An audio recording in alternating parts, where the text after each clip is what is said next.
سلامونه او نیکی هیله هیله من دیم چې جوړ او روغ یاست. نن پوتین هند ته سفر درلودلو خو دغه سفر موخه هم په اصل کې یو نظامی سفر دی چې په نظامی چارو باندې به خبر کیږي خو په د هغه سره نور تجارتي خبرې به هم ولري. دغه سفر کې چې ویل کېږي 2 ورځې به هلته پوتین په هند کې پاتې سي، په ډېر نور برخو کې به هم وکړي لیکونو لاسلیک کړي. نن په دغه ویډیو کې وایم چې د پوتین سفر په دغسې یو حساس شیبو کې چې هلته د وینزویلا او د امریکا جګړه ګرمه ده، هلته د اوکراین او د روسیې جګړه لا تر اوسه پورې بې پایلې پاته ده. په منځني ختیځ کې هم د اسرائیل او فلسطین جګړه لا تر اوسه هواره سوې نه ده او په ټول نړۍ کې حالات بالکل ډیر خفه حالات دي او په دغسې حالاتو کې هند ته د پوتین سفر څه معنا لري. زه پر موضوع باندې خبرې کوم، تر اضافي خبرې تېرېږو. پوتین په اصل کې په دغه ورځ کې چې هند ته غواړي سفر وکړي، دا د پوتین سفر وروسته تر 4-5 کلونو هند ته دی. هند چې دی په اصل کې د روسیې سره د ډېره پخوا څخه هم دوی په شریکه ډول باندې ډېر کارونه ترسره کړي دي چې ښه مثالونه یې تاسو ته وایم، لکه 2-3 توغندۍ چې دوی جوړ کړي وو هندیانو، چې څه توغندیان یې جوړ کړي دي، نظامي تجهیزات جوړ کړي دي، دا ټول ټکنالوژي روسانو ورته ورکړې ده. او کله چې سټلایټ یې جوړ کړی و، د سټلایټ په جوړېدو کې هم چې کله د هغه د څه د هند هغه یو ولسمشر هم سو مسلمان، هغه هم په هغه په وخت کې هم روسیې ورسره ډېر کومک وکړی. او بیا په دغه ورځ کې چې دوی تیارې جوړولې، همدغه د الوتکو په جوړولو کې هم ورسره مرسته کړې وه. خو بیا هندیان بیرته ولاړه، دا څه ته ولاړه؟ اروپایي کمپنۍ جنرال موټر ته ولاړه، چې جنرال موټر بیا همدې ډول الوتکې کې چې په اماراتو کې د دوی هغه لاس وسو یو څه بدنامي وسوه، نو د هغه نه وروسته دوی اوس کره غواړي چې دغه خپل ټوله سیستم چې دی د روسیې سره وصل کړي، د اروپایي ټولنې څخه او د امریکایانو څخه دوی په یو ډول باندې ځانونه خلاص کړي، ځکه چې اروپایي ټولنه او امریکایان چې دي دوی د هند سره دومره هم خوشحاله نه دي، خو په هند باندې باور نه لري، ځکه چې هند هر شیبه د دې امکانات شته چې هند بیرته د شرقي اتحاد سره یو ځای سي، او د دې شرقي اتحاد د پخوا سره هم د دوی اړیکې وه. اوس په دغه سفر کې چې ویل کېږي، په دې سفر کې ډېر عمده موضوع چې د هغه S-400 دی. S-400 چې دی دا خو پخوا ترکیې ته هم چې ورکول سوی و، ترکیې بیا بیرته هند ته ورکړله. دا ویل سوي دي چې S-400 او S-500 چې دی روسیې تر اوسه پورې پر هېڅ هېواد باندې خرڅ کړی نه دی، بغیر له خپله چې لري په S-500 کې کومه ټکنالوژي شته. S-500 د ټکنالوژي داسې ټکنالوژي ده چې دی کولی شي د مځکې څخه حتی په فضا کې چې کوم سټلایټونه دشمن هېواد یې لري، ستاسو په ضد باندې استعمالوي، د S-500 په مرسته باندې کولی شي هغه هم له منځه یوسي او د دوی ټوله دفاعي سیستم له منځه یوسي. نو دلته دا چې دی ډېر قوي دی، د دې ټکنالوژي تر اوسه په نړۍ کې تر اوسه د دې په دل حتی امریکا هم جوړ کړی نه دی. نو د هایپرسونیک میزایلونه چې دي، د هغه میزایلونو مخه هم S-500 نیولی شي، او ویل کېږي چې B-2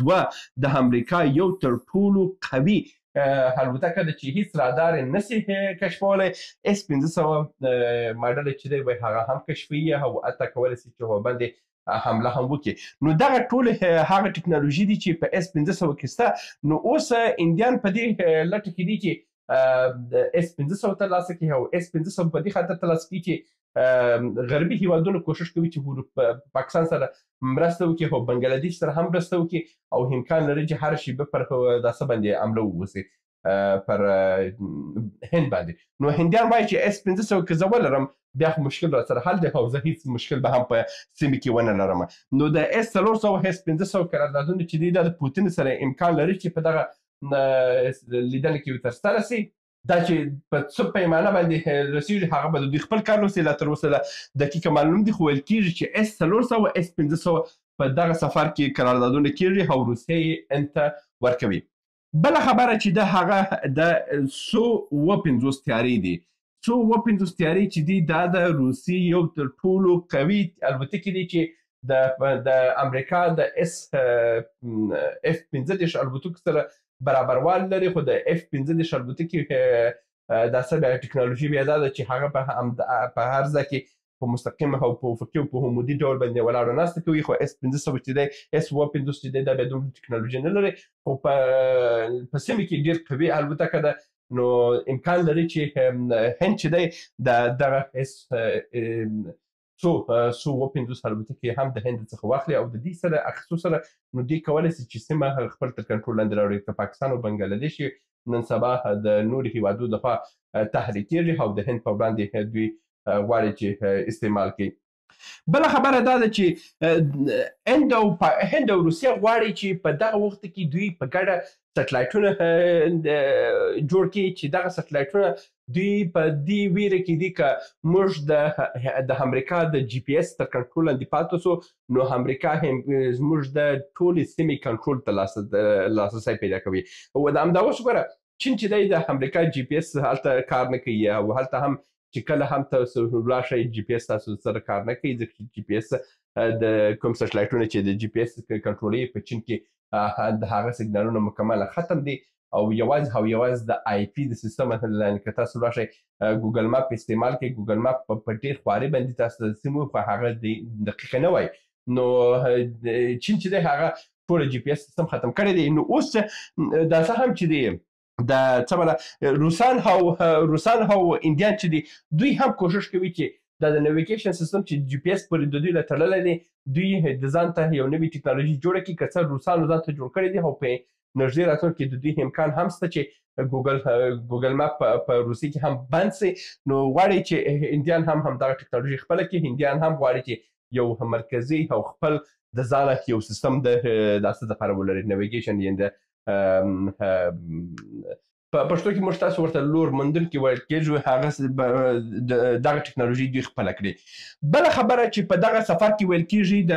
امریکا هم ډېر اعصاب ورته خراب دی هغه دا دی چې د روسیې د تیلو قرارداد دی. روسیه څه کوي روسیه چې دی همدا اوس د خپل تیل خام تیل داسې ته ورکوي هند ته ورکوي او هند بیا هغه پروسس کوي بیا برته وړي په اروپایي ټولنې باندې خرڅوي نو دا په اصل کې اروپایي ټولنې ضرورتونه هم پوره کوي او هند هم دلته ګټه کوي خو په روسیې ته د دې ګټه بیخي ډېره ده. دا ځکه ډېره ده چې روسیه په غیر مستقیم ډول باندې اروپا د بندیزونو او د داسې خزانونه خلاص کړي دي نو دا د روسیې لپاره عایداتي منبع ده او امریکایان کوشش کوي چې دغه منبع په روسیې باندې ختم کړي خو مګر هندیان چې دي په دې برخه کې د امریکا هر خبره یې رد کړې ده او نه هم مني. یو خبره هم دا ده چې هندیان هم په دغه امریکایان هم د دومره فشار پر داسې باندې نه راوړي پر هندیان نه راوړي دا ځکه دوی پوهېږي که ډېر فشار مو راوړی هند موږ ته مستقیم جواب راکوي او دوی ځي د شرقي اتحاد څخه او شرقي اتحاد سره کبلاړی نو دا هلته د سیمې په سیاسي او اقتصادي توازن کې ډېر لوی بدلون هم راوړلی سي. څلورمه موضوع چې د پاکستان لپاره بد خبر ده هغه دا ده چې دغه پخوا پاکستان همدغه مارکیټ درلودله چې په روسیې کې او د روسیې اتحاد چې کوم هیوادونه دي قزاقستان قرغیزستان تاجکستان ترکمنستان ازبکستان دا هیوادونه چې دي دغه هیوادونو ته خپل درمل او خپل نور محصولات لکه وریجې او دا شیان چې دي دا د هند څخه ورته واستول سي او هند هم چې د چابهار له لارې د چابهار د طریقې دوی غواړي چې داسې ته ځان ورسوي د افغانستان د طریقې بیا روسیې ته ځان ورسوي یوازینی دلیل همدغه دی او که دا فعال سو نو امکان لري چې روسیه هم پر د پاکستان پر محصولاتو باندې بندیزونه ولګي او نور تجاران ته هم ووایي چې یاره د پاکستان څخه د درمل او دا شیان مه راوړئ او موږ ضرورت نه لرو موږ به د هند څخه راوړو او دا کار هم کوي ځکه چې هند چې دی د روسیې لپاره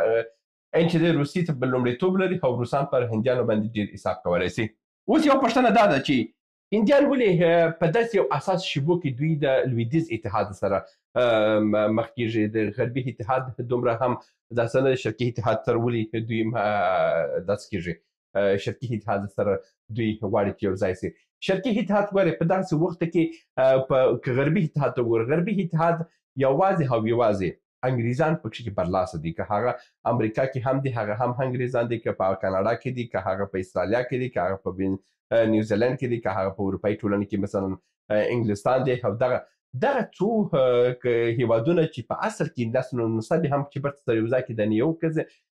دغه کسان چې دي یو ګروپ جوړ شوی دی او په ټول نړۍ باندې دوی د باداري او د غلامي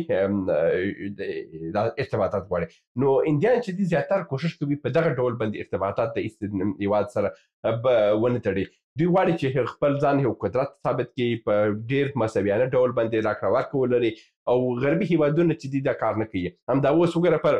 هندیانو باندې تعرفې ډېرې کړي دي. هندیان سره یو صحیح توازن نه لري په تجارت کې، یو صحیح سیاست کې توازن نه لري. کله پاکستان ته وایي چې زه تاته دومره شیان راکوم تی پر پاکستان تی پر هند باندې استعمال کا، او کله بنګلادیش سره راټینګ کړي. نو په دا خاطر باندې دوی د دوی توازن د غربي هیوادو دغه توازن د هند په مقابل کې معلوم نه دی. نو ځکه هندیان چې دی دوی غرب شرقي اتحاد سره چې چین او روسیه کې ده، دوی هم غواړي چې دغه اتحاد سره یو ځای شي، او د دې اتحاد سره چې یو ځای کېږي که سبا ورځ کې یو نوې کرنسي هم چاپېر دلته د هند یو څه ګټه پکښې کیسه ځکه چې دغه کوم په نړیواله سطح باندې بیا چورو د پیسو جوړېدل او د کشف بګیر چې کېږي بیا پکښې کې هند به هم په یو لوړه پیمانه به ورسره شریک واوسي. بله خبره هم دغه ده چې دلته د روسیې سره چې یو نږدېوالی هم هندیان کوي، او بالکل د شرقي اتحاد سره چې کوي، د چین او د روسیې سره کوي، هغه په دغه خاطر کوي چې امریکا ډېر کله د خپل ټکنالوژي د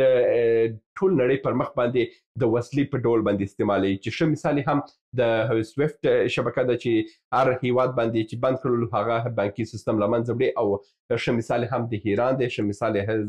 وینزویلا ده، ښه مثال شمالي کوریا ده، ښه مثال پر موږ باندې و چې کله هم پر موږ باندې بندیزونه د بانکي ودرې نو موږ هم په ډېر فشارو لاندې راسو. نو دوی د دغه حالت څخه هم ویره لري. نو دوی کوشش کوي چې د شرقي اتحاد سره یو ځای شي. د چین او د روسیې چې کوم یو نوی لینکونه سیستم جوړ شوی دی، د همدغه لینکو د طریقې دوی هم په نړۍ کې خپل ځان ته سیستمونه جوړ کړي.